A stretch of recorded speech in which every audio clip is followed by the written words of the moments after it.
একবার নয়, দুইবার নয়, 4 থেকে 5 বার লেজ দিয়ে টাইগার মামা আমাকে ঠিক এইভাবে মারে। Pattaya tiger park. এর আগে কখনো টাইগার মামার সাথে আমার দেখা হয়নি।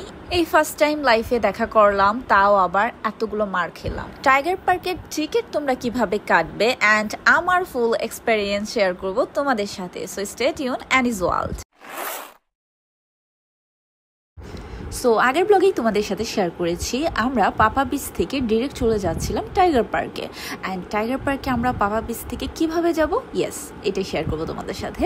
আমরা যাব এখন, গ্র্যাব কল করেছিলাম, সেই গ্র্যাবই আমাদের পিক করতে আসছে। সো তোমরা ইজিলি গ্র্যাব কল করে নিতে পারো অ্যান্ড যেখানে খুশি বুক করতে পারো। অ্যান্ড ইয়েস আমাদের কার অলরেডি চলে আসছে দেখতে পাচ্ছ, বাট আমরা কিন্তু চিনতে পারছিলাম না, কার নাম্বার ম্যাচ করছিল না, বিকজ কার ড্রাইভারের নাকি দুটো কার, সেই কার থেকে নেমে আসলো আমাদেরকে বোঝানোর জন্য।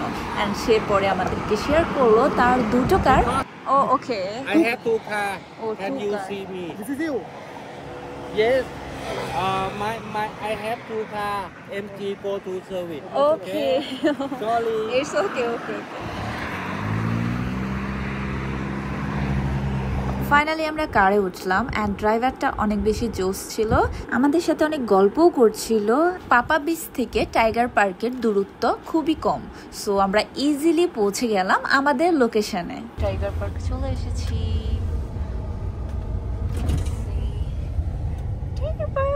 টাইগার পার্কের এন্ট্রির সময় ড্রাইভার আমাদের জন্য দুটো টোকেন নিয়ে নিল। অ্যান্ড সি টোকেন দুটো, এই টোকেন দেখিয়ে আমাদের টিকিট নিতে হবে, পারচেস করতে হবে। সো লেটস গো, ভিতরে চলো যাই। চলে আসলাম কাউন্টারে। অ্যান্ড কাউন্টারে এসে আমি তো অবাক, কারণ এখানে এই টাইগার মামার সাথে দেখা করার জন্য বিভিন্ন ধরনের প্যাকেজ আছে। অ্যান্ড এই প্যাকেজগুলো হচ্ছে, ফার্স্ট যে প্যাকেজে আছে তুমি ওয়াক করবে অ্যান্ড টাইগার মামাকে দেখতে পাবে। দেন তুমি ফটোগ্রাফারও বুক করতে পারবে এক্সট্রা পেমেন্ট দিয়ে। আমি নেইনি, আমি যেটা নিয়েছিলাম সেটা হচ্ছে বিগ টাইগার। অ্যান্ড এখানে অপশন ছিল অনেক, বিগ, স্মল, মিডিয়াম টাইগার। আমি যে বিগ টাইগার নিয়েছিলাম সেটা ছিল থাই বাথ 810 পার পারসন। দেন আমরা চলে যাচ্ছিলাম টাইগার মামার সাথে দেখা করার জন্য। এই টাইমটাই আমি অনেক বেশি এক্সাইটেড ছিলাম, কি হবে কি হবে না। বাট ফাইনালি যেটা হলো, স্টে টিউন বলছি। অ্যান্ড সি এই যে ফার্স্টেই দেখতে পেলাম টাইগার মামাকে, এগুলোই ছিল বিগ টাইগার, এই পার্কের মাঝে সব থেকে বিগ টাইগার। অ্যান্ড বাকি যে টাইগারগুলো ছিল সেগুলো ছিল ছোট, মাঝারি, এই টাইপের। এন্ট্রি করার সময় এখানে এরকম একটা ক্যাফে এরিয়া আছে যেখানে তুমি বসে থাকতে পারবে। অ্যান্ড তোমার সাথে যারা আসবে তারাও চাইলে এখানে ওয়েট করতে পারবে তোমার জন্য, কারণ যারা টিকিট কাটবে না তারা কিন্তু ভিতরে এন্ট্রি করতে পারবে না।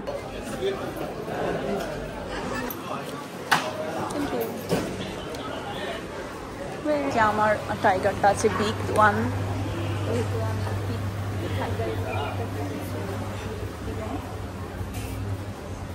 অ্যাকচুয়ালি ঘুরে ঘুরে পুরো পার্কটা আমি দেখছিলাম অ্যান্ড দেখছিলাম অনেক টাইগার আছে, ছোট মাঝারি, বাট আমি আমার টাইগারটাকে খুঁজেই পাচ্ছিলাম না। মানে বিগ টাইগার মামা সে কোথায় আছে আমি খুঁজে পাচ্ছিলাম না। দেন অনেককে আস্ক করছিলাম, কেউ বলতে পারছিল না, কারণ তারাও আমার মতো টুরিস্ট। ইয়েস, সো একটা প্রবলেমেই পড়ে যাই। এখানে দেখি অনেকেই পিকচার তুলতেছে, এর মাঝে আমিও পিকচারটা তুলে ফেললাম। ফাইনালি অনেক খোঁজাখুঁজির পর আমার টাইগার মামার সাথে দেখা হয়। ইয়েস হয়।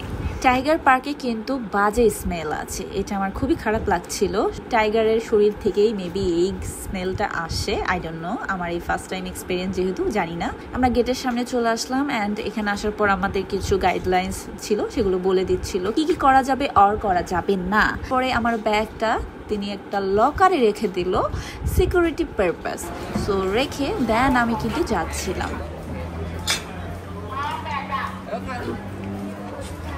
เขาเวลคัมแล้วไปดิบังลาเทศเหรอไอ้นอน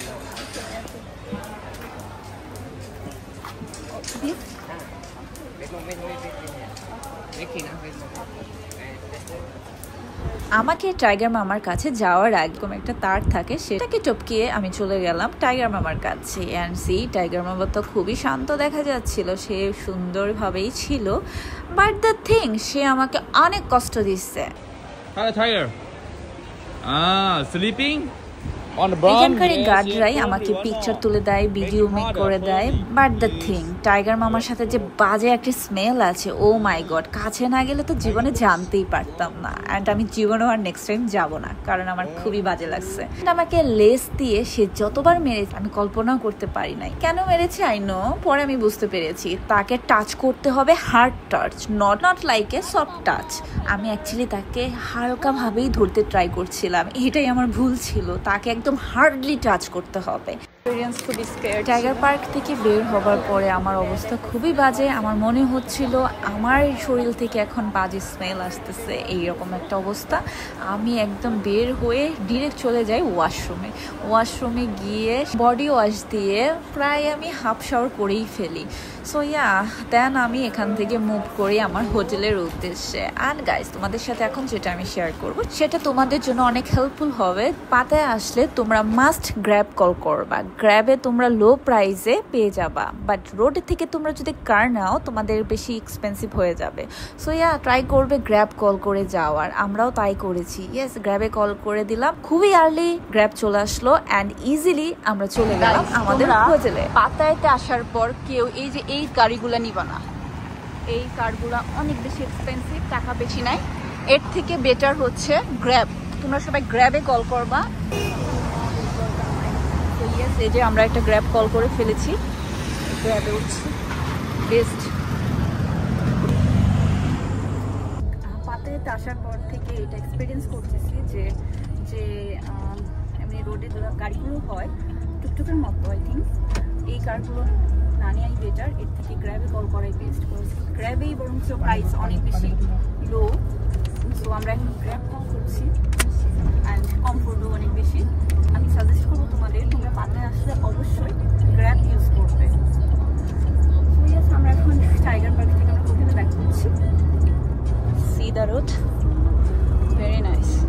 এগেইন সুন্দর ভিউ এনজয় করতে করতে চলে যাচ্ছিলাম আমাদের জমতেন বিচে। অ্যান্ড সি রোড সাইডে এই ক্যাফেটা এত কিউট। আজকের ব্লগ তোমাদের সাথে এখানেই শেষ করছি। দেখা হবে তোমাদের সাথে নেক্সট ব্লগে। পাতায়া থেকে ব্যাংকক জার্নি থাকবো আরো 4 দিন। So stay tune and is wall. Love you all, bye by.